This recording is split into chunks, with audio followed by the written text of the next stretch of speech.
5장 15절부터 17절 말씀까지 찾으셨으면 15, 16절은 제가 읽고 17절은 다 같이 한 목소리로 읽도록 하겠습니다. 그러나 이 은사는 그 범죄와 같지 아니하니 곧 한 사람의 범죄를 인하여 많은 사람이 죽었은즉 또 더욱 하나님의 은혜와 또한 한 사람 예수 그리스도의 은혜로 말미암은 선물은 많은 사람에게 넘쳤느니라. 또 이 선물은 범죄한 한 사람으로 말미암은 것과 같지 아니하니 심판은 한 사람으로 말미암아 정죄에 이르렀으나 은사는 많은 범죄로 말미암아 의롭다 하심에 이름이니라. 다 같이 읽습니다. 한 사람의 범죄로 말미암아 사망이 그 한 사람을 통하여 왕노릇하였은즉 더욱 은혜와 의의 선물을 넘치게 받는 자들은 한 분 예수 그리스도를 통하여 생명 안에서 왕노릇하리로다. 아멘. 제가 잠깐 기도합니다. 하나님, 이 시간도 한 주간을 지내고 또 거룩한 주일을 맞이하여 주님 앞에 사모하는 마음으로 나와 주님께 예배드리며 또 주님께서 오늘날 우리에게 들려주시는 말씀을 듣고자 말씀을 펴고 겸허히 주님 앞에 귀를 기울입니다. 부족한 종을 세우셨사온데 그 입술을 주장하여 주시고 마땅히 전하여야 할 말씀을 담대히 증거케 하시며 말씀을 듣는 모든 심령들마다도 주님 찾아가 주시어서 다스려 주심으로 그 말씀이 그 마음 가운데 새기게 하여 주시옵시고 한 주간을 살아가는데 그 말씀이 힘이 되고 능력이 되게 하여 주시옵소서. 예수님의 이름으로 기도드리옵나이다. 아멘. 하마터면 우리가 사도행전 전장을 우리의 신앙 고백으로 삼을 뻔했습니다. 여러분들도 알다시피 이제 오늘 오후에 또 골프 대회가 있지요. 어느 골퍼의 그 간절한 기도가 있어서 소개를 하려고 합니다. 적어도 골프하는 날은 경건한 마음으로 이 정도의 기도는 하고 나가야 되지 않냐 이렇게 하면서 기도를 시작합니다. 저는 여기에 표현된 표현을 잘 모릅니다. 골프를 즐기시는 분들은 어쩌면 알 거라 이렇게 생각이 됩니다. 티샷을 70%의 힘만을 사용할 수 있게 하는 지혜를 주시옵고 아이언은 간결하게 채를 던질 수 있게 힘을 뺄 수 있는 용기를 주옵소서. 옵이나 토핑에도 쫄아들지 않으며 그저 대자연 속에서 본전이나 건질 수 있음을 영광으로 여기는 골퍼가 되게 해 주시옵소서. 야가 빠진 나의 샷은 산천초목이 도와줘 요행의 길로 인도하여 주시고 상대방의 야가 빠진 샷은 개골창이나 연못으로 인도하여 주옵소서. 러프나 디봇자리에서는 거리는 안 나도 좋으니 똑바로 나가는 볼이 되게 해 주시옵고 최악의 스코어에서도 동반자의 실수로 이기는 그런 골퍼가 되게 해 주옵소서. 자기 거리는 모르면서 나무나 물 건너 그린을 보고 볼을 치려는 상대방 마음속 유혹을 절대로 포기하지 말게 해 주시오며 저 또한 그것을 가르쳐주는 우를 절대로 범하지 말게 해 주옵소서. 또한 나의 간절한 이 기도가 내가 원하는 대로는 이루어질 수 있으되 결코 상대방에게는 드러나지 않게끔 강한 내숭과 겸손함도 함께 주옵소서. 아멘. 여러분들도 아멘이십니까? 이 기도가 과연 이루어질 수 있을까? 평소에 좀 기도 좀 하시지. 오늘 골프의 성적은 아마 실력대로 나오실 겁니다. 그러니까 그 문제는 그때 하나님께 맡기시고 이 시간만큼은 또 우리가 하나님의 말씀에 집중해야 될 시간이라 생각이 됩니다. 그래서 오늘 함께 나눌 말씀 여러분과 함께 나누기를 원합니다. 우리가 그 지난주에 구원의 확신에 있어서 두 가지 측면을 말씀을 드렸죠. 한 가지는 나는 과연 구원을 얻었는가 하는 그 확신의 문제가 있고 또 한 가지는 내가 얻은 이 구원이 최종적인 자리까지 안전한가에 대한 확신의 문제가 있다고 말씀을 드렸습니다. 근데 오늘 우리가 보고 있는 이 본문 속에 사도 바울의 논증은 그 후자에 있어서 우리의 구원의 확실성에 분명한 근거를 설명해 주는 내용 가운데 있습니다. 그래서 우리는 더 이상 아담의 후손이 아니라 예수 그리스도 안에 있으므로 우리는 주 예수님과 하나된 운명을 가진 자로서 그 구원의 확실성을 가질 수밖에 없다라고 말씀을 드렸습니다. 그래서 우리의 구원은 결코 취소되지 않을 것이며 실패되지 않을 것입니다. 예수님께서 저 하나님 보좌 옆에 앉아 계신 것과 같이 우리도 장차 그 자리에 갈 것을 믿습니다. 그러나 오늘 우리가 좀 더 나아가서 또 중요한 내용을 좀 생각해 볼 필요가 있습니다. 우리가 단지 우리의 구원의 확실성의 문제만 확인하는 것이 아니라 우리가 예수 그리스도 안에 있음으로 말미암아 우리가 새 생명을 얻고 새 사람 된 인생을 가진 자로서 그 안에 주어진 그 생명의 부요함에 대하여서 좀 더 알 필요가 있다라고 생각하는 겁니다.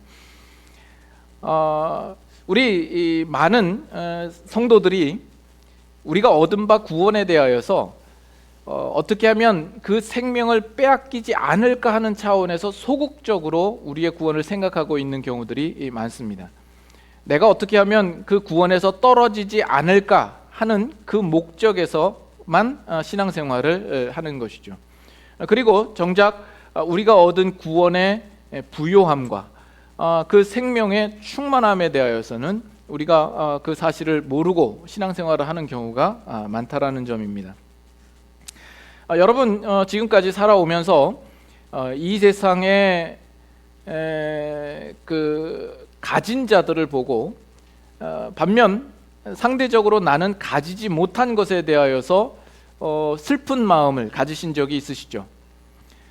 다른 사람은 좋은 환경과 좋은 조건 속에 있고 경제적인 부요를 누리지만 나는 그렇지 못하고 가난한 상태에 있는 나 자신을 바라보면서 불행하다라고 생각하신 적이 있으시죠? 그러나 이런 경우가 있다면 여러분 어떻게 생각을 하시겠습니까?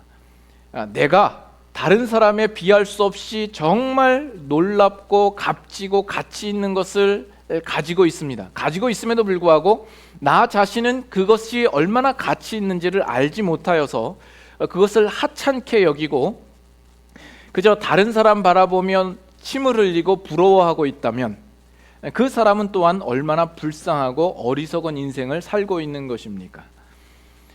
예전에도 그런 예를 드린 적이 있는데 실제로 있었던 일입니다.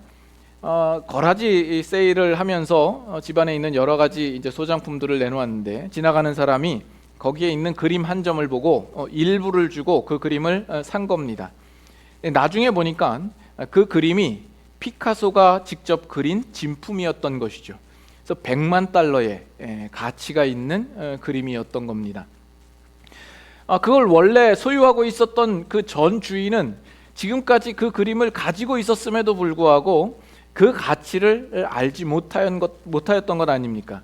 그것을 나중에 알았을 때 얼마나 땅을 치고 후회했겠습니까? 오래전에 유럽의 어느 한 마을에 농부들이 산에 올라갔다가 어떤 돌을 발견하고 그 돌에서 그 돌베개를 베개 삼아서 낮잠을 자고 일어나서 그 돌이 좋아 보여서 낑낑대고 그 돌을 옮겨서 집에다 놓고 그 돌이 반반하기 때문에 오랫동안 도마로 사용을 했답니다. 30년 동안 그렇게 도마를 사용하다가 나중에 죽을 때쯤 돼서 발견한 사실이 그것은 예사로운 돌이 아니라 하늘에서 떨어진 운석이었던 것이죠. 그래서 그것이 엄청난 가치가 있다라는 것을 그제서야 깨닫게 되는 겁니다. 근데 오늘 예수님을 믿고 신앙생활을 하는 여러분들의 모습이 그와 같은 모습일 수 있다라는 점이 참 우리는 생각해 볼 필요가 있는 겁니다. 예수 그리스도를 믿고 예수 그리스도와 관계 맺으며 그 가운데 가지는 놀라운 가치와 놀라운 은혜를 우리가 가지고 있음에도 불구하고 그것을 놓치고 알지 못하고 있는 것이죠. 그래서 주일날도 이렇게 나오셔가지고 저를 보면서 그냥 눈만 껌뻑껌뻑 거리시고 눈에 생동감이 없는 겁니다. 그저 명목을 유지하기 위한 목적으로만 신앙생활을 하는 것이죠. 그러나 더 이상은 그러시면 안 되겠습니다. 이제는 거기서 벗어나야 하겠습니다. 그러기 위해서는 우리는 무엇이 더 가치 있는가, 그 가치를 볼 줄 아는 눈이 필요합니다. 단지 어떤 육신적인 안목으로 볼 수 있는 눈이 아니라 우리가 영적인 가치를 볼 수 있는 눈이 필요합니다. 그래서 그 시야를 먼저 여는 것이 필요하겠죠. 우리가 지난주에 살펴보았듯이 우리 모두는 아담의 후손입니다.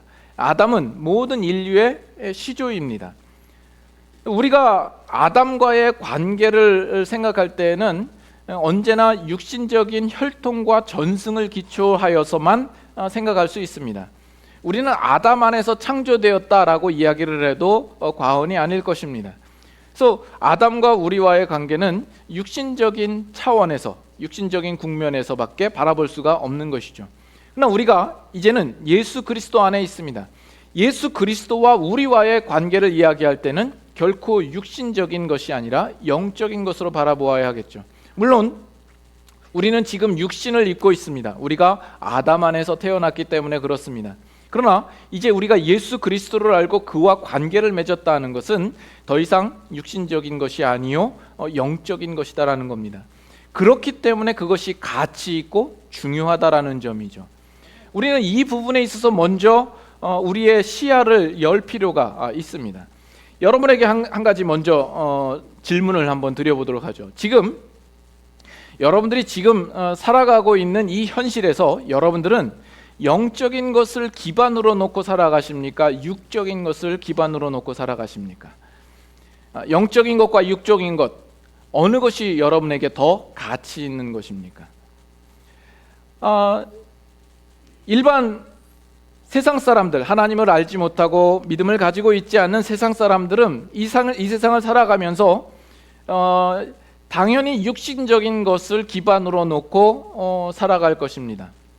그런데 안타까운 현실은 오늘날 예수님을 믿고 신앙생활을 하는 사람들조차도 세상 사람들과 별반 다를 것이 없이 육신적인 것을 우리의 기반과 기초로 놓고 그것을 목적하며 살아가는 인생처럼 보일 때가 많다라는 점입니다. 우리가 신앙생활을 하고 예수님을 믿는 이유도 나의 육신적인 부족함을 채우기 위한 목적으로 영적인 것과 초월적인 것을 수단과 방법으로 삼아서만 살아가고 있는 것이죠. 여러분이 구약 성경과 신약 성경을 읽을 때에 여러분들이 가져야 할 통찰이 있습니다.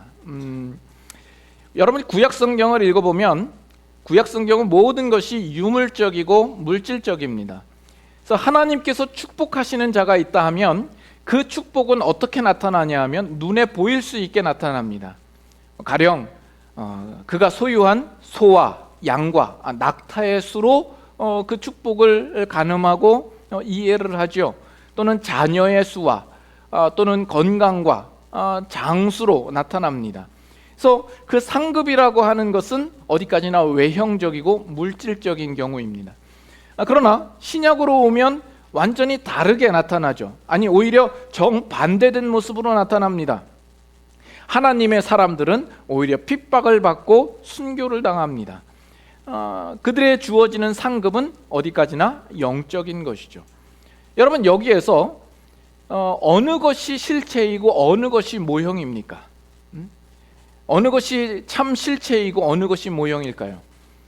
우리 이 세상에 사는 일반 사람들이 생각할 때에는 이 세상에서 우리가 보고 만지고 느낄 수 있는 것이 실체요, 보지 못하고 만질 수 없는 것은 다 꿈이요, 허상이요, 허구로 생각을 합니다. 자, 그러나 하나님의 눈에 있어서는 이 세상에서 보고 만지고 경험할 수 있는 것들은 하나님께서 궁극적으로 우리에게 주시고자 하는 것이 아닌 겁니다. 이 세상에 있는 것들은 그저 하나의 모형이요, 무가치한 것이요, 썩어질 것입니다. 하나님의 눈에 있어서의 실체라는 것은 바로 영적인 것입니다. 그래서 구약 속에서 그 축복을 받은 자들이 받는 어떤 재물이라든지 물질과 또 자녀와 건강과 장수 이런 것들은 우리가 하나님께서 우리에게 주시고자 하는 궁극적인 것들에 그저 모형일 뿐이요 그림자일 뿐입니다. 하나님께서 정작 하나님의 백성들에게 궁극적으로 주시고자 하는 것은 다 예수 그리스도 안에 있는 법입니다. 그러나 문제는 뭐냐 하면 오늘날 우리가 예수 그리스도를 믿고 있음에도 불구하고 예수 그리스도와 관계 맺으며 그 안에서 허락된 놀라운 가치와 그 놀라운 은혜들을 우리가 알지 못하고 놓치고 있다라는 점이죠. 그리고 하나님께는 하나님 나 오늘 이거 필요한데 이거 달라는데 왜 안 주십니까? 라는 이 불만과 이 원망만을 가지고 있다라는 것이죠. 그만큼 오늘 우리 신앙생활하는 우리들에게 있어서는 이 세상의 소유와 물질과 또는 성공과 지위와 명예 이런 것들이 우리의 소원이 되고 목적이 되어 있다라는 사실입니다. 출애굽기 16장으로 한번 가보겠습니다. 출애굽기 16장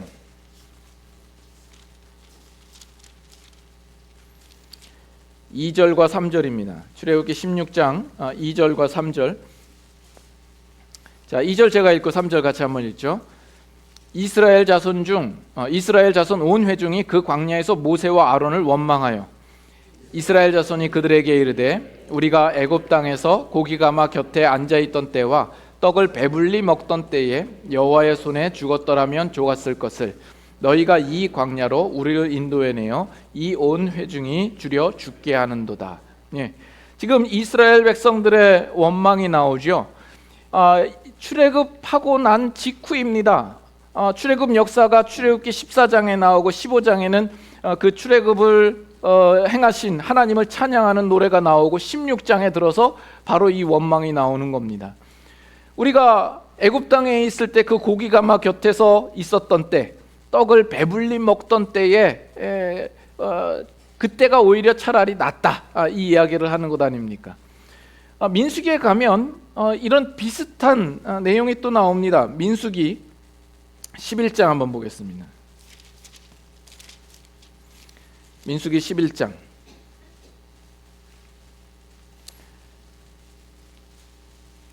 4절 5절.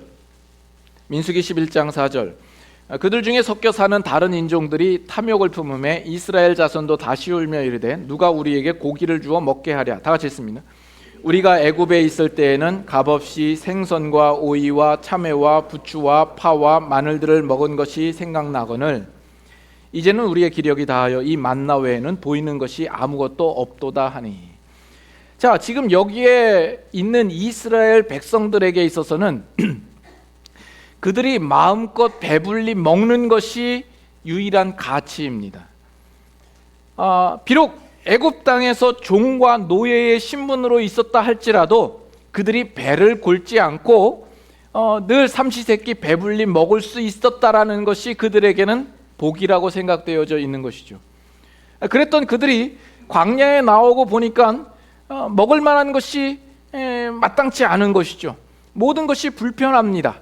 거기에 농사를 지을 만한 땅도 없고 집을 지을 만한 곳도 없는 겁니다.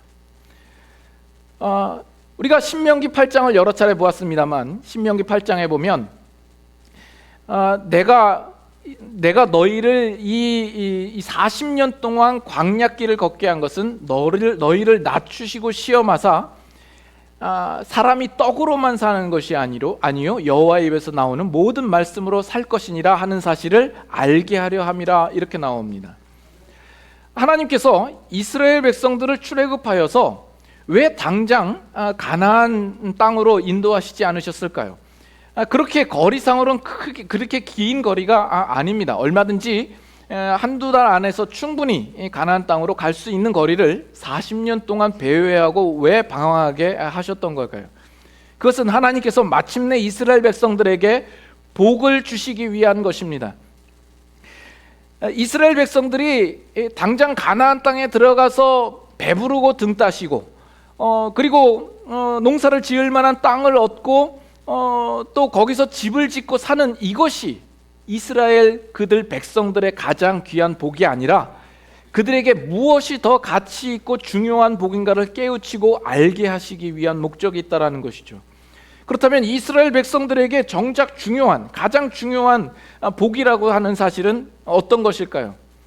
그들이 이제 하나님과 관계를 맺었고 그 하나님께서 그들의 하나님이 되시고 하나님이 그들의 편이 되어 있다라는 것이죠. 그래서 그들은 앞으로의 인생이 하나님의 사랑과 열심과 도우심을 받는 존재가 되었다라는 데 있습니다. 애굽 땅에서 종과 노예의 신분에서 이제는 벗어나서 자유로운 하나님의 백성이 되며 이제는 그들이 필요할 때마다 하나님께서 기적과 능력과 섭리를 베푸시는 그 관계 속에 그들이 들어와 있다라는 것, 이것이 이스라엘 백성들이 분명히 깨달아 알아야 할 복이 아닐까요? 그러나 이스라엘 백성들은 거기에 대한 통찰과 이해가 없었던 겁니다. 근데 오늘날 우리도 이 인생을 살아가면서 마치 이스라엘 백성들이 걸어갔던 그 40년 광야 인생 같은 느낌을 받을 때가 우리도 많습니다. 우리는 그 상황 속에서 하나님, 내가 하나님을 섬기는데 왜 나의 삶은 예전만 못해야 합니까? 왜 있는 것조차도 뺏어 가십니까? 왜 하나님을 알지 못하는 사람들이 더 잘 살고 더 누리면서 살고 있습니까? 왜 우리의 인생이 이토록 고달퍼야 합니까? 라는 생각을 하게 되죠. 그러나 우리가 그 상황 가운데서 우리가 분명히 그 볼 줄 아는 시야, 그 가치, 우리에게 있는 참 복이 무엇인지를 알아야 하는 그 내용은 이런 것이죠. 우리가 이전에는 아담의 후손으로서 죄와 사망의 종노릇하였던 그 위치에 있었지만 거기에서 우리를 끌어내어서 예수 그리스도 안에서 우리를 하나님의 자녀된 그 관계로서 우리를 묶어주셨다라는 데에 있습니다. 그래서 우리가 하나님께서 우리의 하나님 되시고 우리의 편 되어 주시며 예수 그리스도 안에서 그 맺은 관계를 더 이상 끊을 수 없는 그 상태로 우리를 인도하셨다라는 데 있습니다. 그래서 우리의 살아가는 인생 속에서 하나님께서는 그의 사랑과 열심으로 도우실 것입니다. 이스라엘 백성들을 하나님께서 만나를 내려주시고 불기둥과 구름기둥으로 그들과 함께 하셨던 것처럼, 아니 그 이상의 열심으로 우리를 위하여서 오늘 살아가는 우리의 인생 속에 함께 하시며 우리와 동행하시며 그 모든 것들을 베푸실 하나님이신 것입니다. 이것이 우리가 분명히 가져야 할 시야입니다. 그 시야 속에서 오늘 본문 속에서 여러 가지 비교와 대조가 나타나 있는데 우리는 우리에게 주어진 그 생명의 부요함을 이제 좀 볼 필요가 있습니다. 자, 다시 한번 본문으로 돌아가셔서 15절을 한번 보시죠. 5장 15절. 그 시작이 이렇게 되어 있습니다. 그러나 이 은사는 그 범죄와 같지 아니하니. 여기 은사와 범죄가 대조를 이루고 있습니다. 이 범죄는 아담의 범죄이겠죠. 아담의 범법 행위와 그의 불순종입니다. 그 아담의 죄로 말미암아 결국 사망이 들어오고 아담은 죽을 수밖에 없었습니다. 또한 그 아담의 후손으로 태어난 우리 모두는 죄 가운데 태어나서 결국 우리도 죽을 수밖에 없는 운명이었던 것입니다. 그것은 죄에 대한 정당한 대가요, 심판이요, 보응인 것입니다. 로마서 6장 마지막 절 한번 볼까요? 6장 23절 같이 한번 읽겠습니다. 죄의 삭은 사망이요 하나님의 은사는 그리스도 예수 우리 주 안에 있는 영생이니라. 여기서도 죄와 은사가 등장을 하죠. 그러면서 죄의 삭시 사망이라고 이야기를 합니다. 이 사망이라고 하는 것을 죄의 삭시라, 그가 벌어들인 노임과 같다라고 이야기를 합니다. 하나님과 아담 사이에 맺은 언약이 있었는데 아담이 그것을 이행하지 못함으로 말미암아 그가 벌어들인 삭시라는 겁니다. 응당한 대가라는 것을 이야기를 하죠. 그러나 우리에게는 은사로 주어졌다라고 이야기를 합니다. 은사라는 것은 프리 기프트입니다. 값없는 선물이 되는 것이죠. 그것은 범죄와는 같지 않다라는 거예요. 우리는 더 이상 삭세 영역에 있지 않습니다. 어떤 대가의 문제와 연관되어 있지 않은 겁니다. 은사라고 하는 것은, 선물이라고 하는 것은 그 선물을 받는 자의 어떤 가치와 자격과 조건에 근거하는 것이 아닙니다. 선물을 주고자 하는 자에게서 근거되어지는 것이죠. 결국 선물을 주고자 하는 자가 나를 얼마만큼 사랑하느냐에 달려있는 겁니다. 그래서 하나님께서 우리를 사랑하시죠. 그 사랑한 것을 우리가 어떻게 확인을 하죠? 그 독생자 아들 예수 그리스도를 우리에게 내어주신 것으로 우리는 확인을 합니다. 근데 우리의 신앙의 약점은 뭐냐 하면 우리는 자꾸 우리의 신앙을 내가 어떻게 하면 하나님께 사랑받을 자격이 있을까? 내가 어떻게 하면 하나님께 이쁨 받을 수 있을까 하는 데에 우리는 너무 많은 집착을 가지고 있는 경우가 많습니다. 물론 우리가 신앙생활을 하면서 어떻게 하면 하나님의 기쁘신 뜻대로 만족시킬 수 있을까 늘 생각해야 되고 우리가 주의를 기울여야 하는 것은 마땅합니다. 그러나 하나님께서 우리에게 어떤 무언가를 주신다고 했을 때 그것은 내가 어떤 행한 일의 대가와 보응이나 삭스로서 우리에게 주시는 것이 아닙니다. 하나님께서 우리를 사랑하시기 때문에 하나님께서 우리에게 마음껏 은혜로 우리에게 베푸시기를 원하는 것이죠. 어느 그 4살짜리 꼬마 아이가 엄마와 함께 시장을 갔습니다. 그런데 그 과일 가게 아주머니가 그 아이를 보고 야, 너 참 예쁘구나. 네 앞에 있는 그 버찌를 네 마음껏 네가 손에 한 움큼 가지고 가거라. 그런 거예요. 근데 이 아이가 가져갈 생각을 않는 겁니다. 그래서 옆에 있던 엄마도 재촉을 합니다. 왜 집으라는데 안 집어? 빨리 집어. 그런데 이 아이는 계속 손을 뒤로 하고 그냥 쭈뼛쭈뼛하고 그냥 서 있는 겁니다. 그러자 보다 못한 그 과일 가게 아주머니가 듬뿍 담아서 가져다 주었습니다. 돌아오는 길에 엄마가 그 아이에게 묻는 거예요. 얘야, 너 아까 아줌마가 집으라고 그럴 때 왜 안 집었어? 그러니까 그 아이가 하는 말이 내 손보다 아줌마의 손이 더 크잖아. 우리가 받는 은혜는 우리의 손만큼 받는 것이 아닙니다. 하나님의 손만큼 우리가 받는 거예요. 그러니까 우리 쪽에서는 언제나 차고 넘칠 수밖에 없는 겁니다. 그래서 15절 다시 한번 보세요. 하반절에 더욱 하나님의 은혜와 또한 한 사람 예수 그리스도의 은혜로 말미암은 선물은 많은 사람에게 넘쳤느니라 이렇게 표현하는 겁니다. 우리가 여기서 주목해야 할 단어는 더욱이라는 단어입니다. 이것은 주로 비교급을 사용할 때 쓰는 부사죠.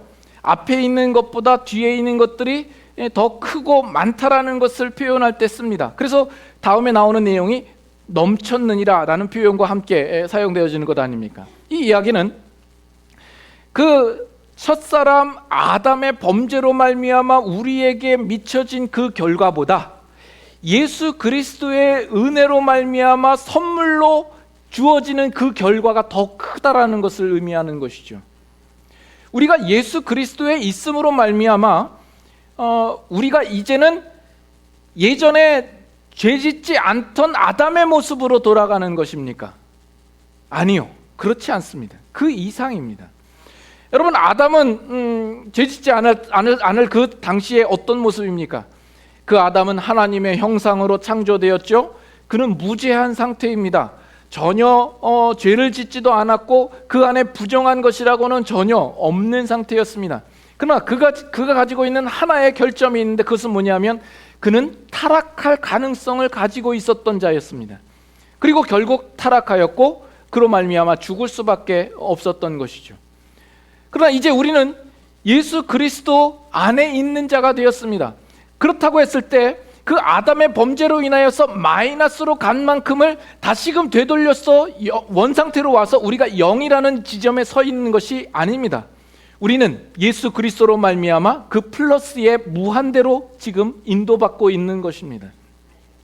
우리는 예수 그리스도의 본성을 얻게 되었습니다. 예수 그리스도와 연합된 자가 되어 새로운 피조물이 되었던 겁니다. 그리고 아담에게 없는 우리만이 가지고 있는 정말 놀라운 특권이 있는데 그것은 뭐냐면 우리가 더 이상 그 은혜의 자리에서 떨어질 수 없는 신분과 운명을 가지게 된 것입니다.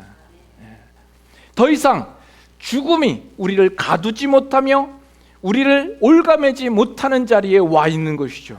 그래서 더욱 넘쳤느니라 이런 표현이 나오는 겁니다. 17절에도 한번 보세요.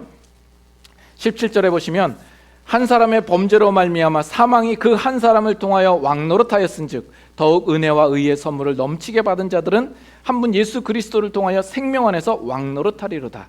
여기 보면 사망과 생명이 또 대조를 이루고 있습니다.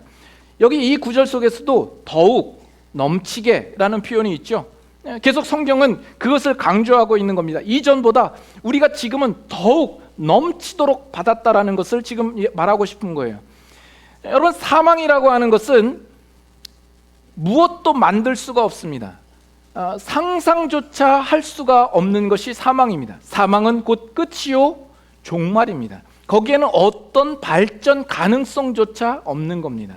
그러나 생명이라는 것은 끝이 없는 겁니다. 그리고 매 순간이 생명입니다. 씨앗으로 있을 때도 생명이요, 그것이 땅을 뚫고 싹을 필 때도 생명이요, 줄기가 자랄 때도 생명이요, 꽃이 피었을 때도 생명, 지었을 때도 생명, 열매가 있으나 없으나 생명인 것입니다. 그래서 생명은 넘쳐난다라는 표현이 가능합니다. 그러나 사망이 넘쳐난다라는 표현은 있을 수가 없는 겁니다. 생명이 있기 때문에 거기에 발전이 있고 변화가 있는 것이죠.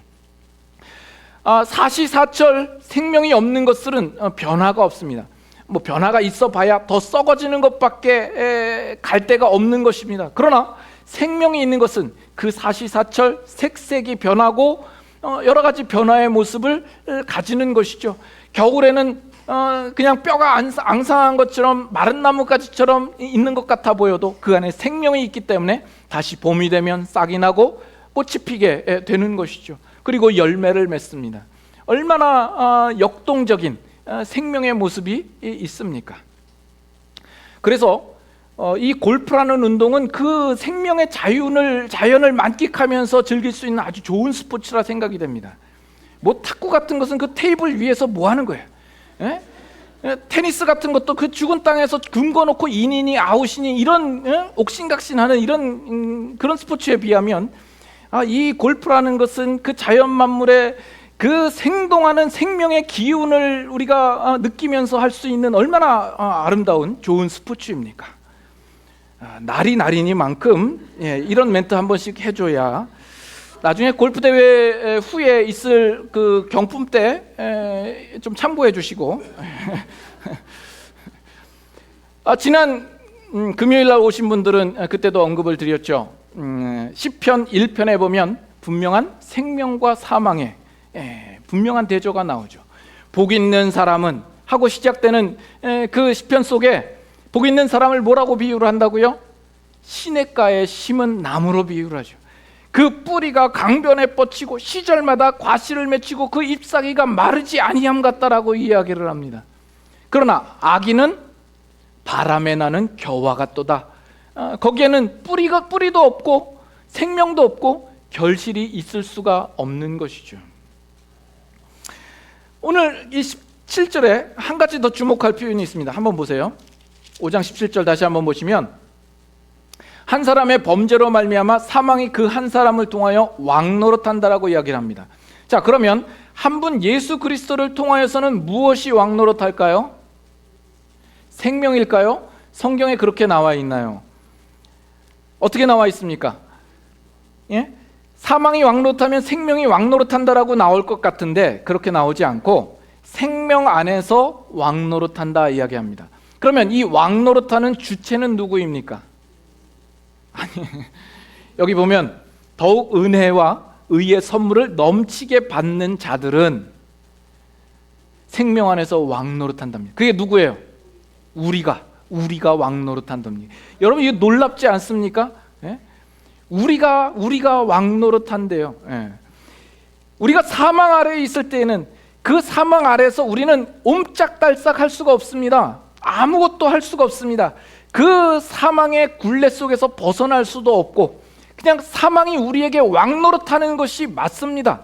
그러나 이제 예수 그리스도 안에서 들어오자 우리는 생명 아래에서 굴복하는 것이 아니라 우리가 가진 생명으로 우리가 왕노릇한다라고 이렇게 표현이 되어 있는 거예요. 얼마나 놀랍습니까? 그래서 우리는 예수 그리스도 안에서 그 생명을 가지고 우리의 마음먹은 대로 우리의 의지대로 우리가 마음껏 할 수 있다라는 겁니다. 우리는 더 이상 영안실에 누워있는 시체가 아니라는 거예요. 그렇다면 우리가 가진 그 생명과 그 자유함을 가지고 우리가 뭘 할 수 있다라는 이야기입니까? 더욱 생명과 진리와 거룩과 의를 향하여서 나아갈 수 있고 그것을 추구할 수 있는 자유함을 얻었다라는 겁니다. 그리고 그 죄를 거부할 수 있는 자유함이 우리에게 있는 겁니다. 예수 그리스도 안에서 그 생명을 누릴 수 있는 그 기쁨과 만족이 우리 안에 있는 거예요. 과거에는 우리가 사망 아래 놓여 있을 때에는 하나님의 생명에서 떠난 자가 되어 감각 없는 자와 같고 허망하고 어리석은 일에 우리는 힘들 수밖에 없었던 겁니다. 그래서 우리는 그 자리에 있을 때는 결코 죄를 거부할 수 없는 상태였습니다. 그리고 하나님의 거룩과 의를 향하여서는 한 발자국도 움직일 수 없는 자였습니다. 그러나 이제는 우리가 예수 그리스도 안에서 생명을 가진 자로서 생명 안에서 왕노릇할 수 있다라는 거죠. 여러분에게 주어진 그 생명을 여러분들은 얼마만큼 누리고 삽니까? 오늘날 우리 성도들에게 가장 불행한 일은 뭐냐 하면 우리에게 주신 그 생명의 씨앗이 있는데 우리는 그 씨앗을 가지고 이 세상에서 빼앗길까 봐 그것을 박제화시켜서 전시시켜 놓는 거죠. 진열장에 전시시켜 놓고 그냥 살아갑니다. 그렇기 때문에 우리의 신앙생활에 부요함이 없는 것이죠. 물론 우리가 이 세상을 살아갈 때 이 세상은 끊임없이 우리로부터 그 생명을 빼앗아 가기 위하여서 안간애를 씁니다. 그러나 생명을 가졌다 한다면 생명의 위대함이 있습니다. 그 생명은 콘크리트까지 뚫고 나와서 그 생명을 유지하는 힘이 있습니다. 그 바위 틈 사이에서 나무가 자란다는 것 아십니까? 결국 그 든든한 바위가 수세월을 걸칠 때에 그 나무로 인하여서 결국 쪼개지는 결과를 가지게 되는 겁니다. 생명의 위대함이 있습니다. 그래서 우리가 이 세상의 신자로서 살아간다라고 하는 것은 우리가 가진 이 생명을 어떻게 하면 확보할까? 어떻게 하면 빼앗기지 않을까라는 이런 싸움이 아니라 그 이상인 겁니다. 우리만이 이 세상에서 그 생명을 싹 틔울 수 있고 그 열매를 맺을 수 있는 자가 되는 것입니다. 그리고 그것이 여러분들이 속해 있는 이 교회에 와서 여러분들은 그것을 충만하게 누릴 수 있어야 되는 겁니다. 여러분들이 이 교회에서 봉사하는 부서나 어떤 기관이나 여러분들이 모이는 다락방 모임에서나 또는 큐티 모임에서나 성도들 간의 관계 속에서 하나님께서 우리 안에 주신 그 생명으로 말미암아 어떻게 역사하시는지 그 관계 속에서 우리가 끊임없이 나눌 수 있고 거기서 간증하며 서로 위로하고 서로 도전받는 일이 있는 것입니다.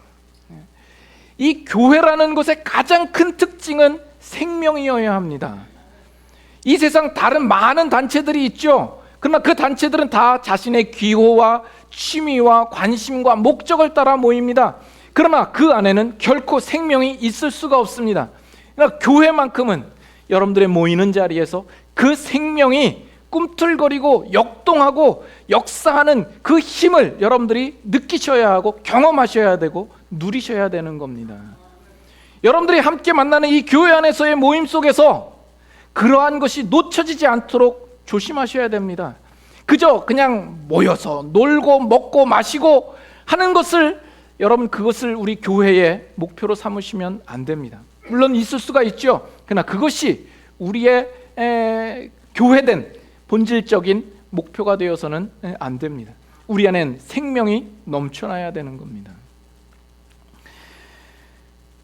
그리고 우리 안에 있는 그 생명으로 말미암아 우리는 왕노릇한다라고 이야기를 하죠. 우리가 정말 그 하늘나라에 가서도 우리는 왕노릇하는 자로 세워지게 될 겁니다. 하나님 나라를 상속받을 자들이 우리가 아닙니까? 베드로전서 2장 9절에 보면 우리를 뭐라고 그러죠? 택하신 족속이요 왕같은 제사장이요 거룩한 나라라 이야기를 합니다. 요한계시록에 보면 예수님께서 이기는 자에게는 내가 만국을 다스리는 권세를 주시겠다 말씀합니다. 그리고 또 이기는 자에게는 그 보좌에 앉게 하여 주기를 내가 이기고 아버지의 보좌에 함께 한 것처럼 해주시겠다라고 말씀합니다. 보좌에 앉는다는 것, 다스릴 수도 있게 해주신다는 것 아닙니까? 너희를 나라와 제사장 삼아서 이 땅에서 왕노릇하게 하리라, 그 약속을 말씀하시고 있습니다. 근데 우리의 의문은, 아니 우리가 분명히 왕노릇한다라고 이야기를 하는데 왜 이 세상에서의 우리의 삶들은 왜 이렇게 좀 찌질하고 별 볼 일 없고 비천하고 못난 모습으로 살아갑니까? 하는 이 의문을 가지고 있죠. 고린도전서 15장 한번 말씀 보겠습니다. 고린도전서 15장. 고린도전서 15장 35절부터 봅니다. 고린도전서 15장 35절 제가 한번 읽습니다. 누가 묻기를 죽은 자들이 어떻게 다시 살아나며 어떠한 몸으로 오느냐 하리니, 어리석은 자여, 내가 뿌리는 씨가 죽지 않으면 살아나지 못하겠고 또 내가 뿌리는 것은 장래의 형체를 뿌리는 것이 아니요 다만 밀이나 다른 것의 알갱이뿐이로되 하나님이 그때 뜻대로 그에게 형체를 주시되 각 종자에게 그 형체를 주시느니라. 자, 42절부터 45절까지 한번 같이 교독합니다.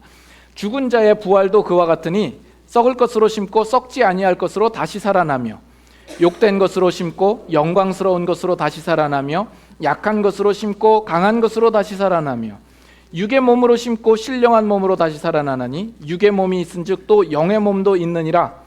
기록된 바 첫사람 아담은 생령이 되었다함과 같이 마지막 아담은 살려주는 영이 되었나니. 그리스도는 살려주는 영입니다. 아담은 그저 산 영에 불과할지 모르지만 그리스도는 살려주는 영입니다. 그 안에 생명이 있고 우리에게 생명을 주시는 것이죠. 그 생명이 있기 때문에 우리는 죽음으로 끝나는 것이 아니라 죽음 이후에도 그 생명은 지속되며 부활의 몸으로 다시 살아날 것을 이야기를 합니다. 우리가 이 땅에 살면서 우리의 현재 있는 모습을 가지고 장래 나타날 형체를 짐작하는 것은 얼마나 어리석은가 하는 겁니다. 그것은 부활을 모르는 소치다라는 겁니다. 그걸 뭘 보면 알 수 있냐면, 우리가 뭔가를 심는다고 했을 때 그 형체를 심느냐라는 것입니다. 우리가 심는 씨와 그 나타날 형체가 얼마나 다르냐 하는 것이죠. 해바라기 씨도 그렇고 나팔꽃 씨도 그렇고 코스모스 씨도 그렇고 채송화 씨도 그렇습니다. 이 채송화 씨는 무슨 성게 알처럼 되어 있잖아요. 근데 거기서 채송화가 피는 겁니다. 여러분, 수박 씨에서 수박의 형체를 볼 수가 있습니까? 사과 씨에서 사과의 형체를 볼 수가 있습니까? 근데 그 씨를 심었는데 그 씨가 죽고 다시 살아날 때 보면 그 열매를 맺는 형체를 보면 전혀 다른 형체가 나오죠. 얼마나 신기하고 묘하고 경이로운 일입니까?